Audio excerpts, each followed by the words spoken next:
চীনের দালিয়ানে world economic ফোরামের annual meeting of the new champions এর প্লেনারি সেশনে আমন্ত্রিত অতিথি হিসেবে অংশ নেন প্রধানমন্ত্রী তারেক রহমান।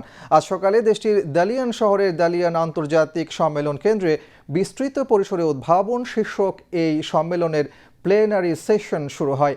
সেশনে ওয়ার্ল্ড ইকোনমিক ফোরামের প্রেসিডেন্ট ও সিইও উদ্বোধনী বক্তব্য দেন।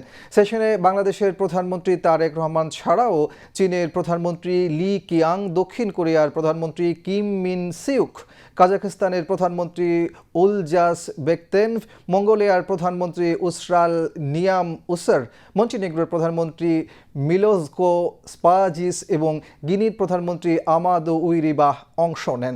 এছাড়াও ৯০টিরও বেশি দেশ ও অঞ্চল থেকে রাজনৈতিক, ব্যবসায়িক, শিক্ষাবিদ এবং গণমাধ্যম অঙ্গনের ১৭০০ জনেরও বেশি প্রতিনিধি অংশগ্রহণ করেন।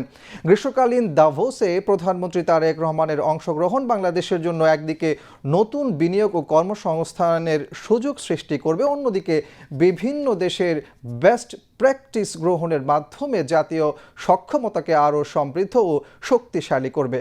সেশনের সাইডলাইনে প্রধানমন্ত্রী বিশ্বের বিভিন্ন দেশ থেকে আগত সরকার প্রধানদের সঙ্গে দ্বিপাক্ষিক সম্পর্ক জোরদার ও পারস্পরিক স্বার্থ সংশ্লিষ্ট বিষয়ে আলোচনা করেন। সেশনের ফাঁকে বিশ্ব নেতারা ফটো সেশনে অংশ নেন।